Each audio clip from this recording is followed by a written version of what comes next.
Yeah, so one last thing before we go. I'm curious, how much do you think it costs? Maybe you don't know the exact numbers, but to buy one of these and do all the renovations, do everything you need to start getting people into them, both on the housing the staff side and also just providing the actual facility. How much does that cost? Well, it depends. I mean, we're talking 75 units is a minimum, right? Now, the 55 and older don't have to be that size, but it makes sense. It's going to vary. It's going to vary from market to market, but it's not going to cost any more, than what it's going to build a new facility, right? Yeah. It's really so for any developer opportunity out there, right? And I wish I could nail that down for you better, right? Even give some ranges. I mean, I know what you can pay for the ground, at least in this market right now, what we've identified, and maybe we'll bring that up in the future. Yeah. Button that down even and say, hey, here's a national average of what it's going to cost right now based on current costs, right? Yeah. On projected. But I think the goal here is to actually say the opportunity has been here for a while. We all know where there is senior housing, right? We've seen 55 and older projects come up in every city Yeah. around us. I was like, really? They're going to build that? Where are they going to get everybody, right? Yeah. Well, there's a lot of people turning older, right? Yeah. That's the key. That's what's happening.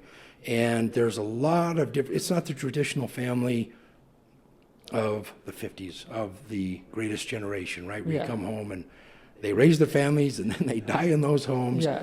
It just isn't that way for lots of reasons. And I think that to identify, I don't know if we know exactly what the perfect facility looks like, but I'm sure there's people that are creative and understand living, Yeah. what it actually takes and to design it. So, I mean, you're going to have to get a good architect. You're going to have to get some, maybe just talk to a lot of people. Go to some facilities and say, hey, what doesn't work here, Yeah. right? And maybe that's a good way to even go into it. Say, hey, you guys built this facility. You guys, a lot of these people are owner occupants running their business. Say, hey, if you were to do another one and we could work out an agreement, what would you do to change, right? Not everybody's going to open up about that, but you could even talk to the residents. I mean, if you know people there, Yeah. sometimes you just got to do what is the most simple, Yeah. right? I think sometimes, now, we all go to Google, we start Googling, hey, what about this, and that. But at the end of the day, I think it's not going to cost any more to build them. It's going to be the right design and the right way. And I think, I'm sure there's people out there right now that are better operators. Yeah. They're better operators. They run a profit every year, and yet the costs seem reasonable to everybody, to the families, to the occupants.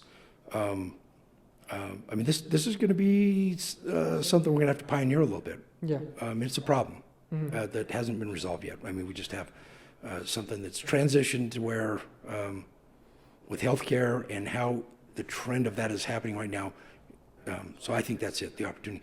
But I think it's the question is a great question, because what does it cost? What should it cost, right? What's Yeah. the range of? So I think we can get some numbers, and in a future podcast, we'll say, hey, if you build what is a one bedroom or what maybe would be a large studio, a large hotel room with a small kitchenette, this is what it's going to cost per unit. Cost, ballpark, and then your ground is going to be on top of that, right? Yeah. And improvements if you've got to improve the site significantly. So we need to do that.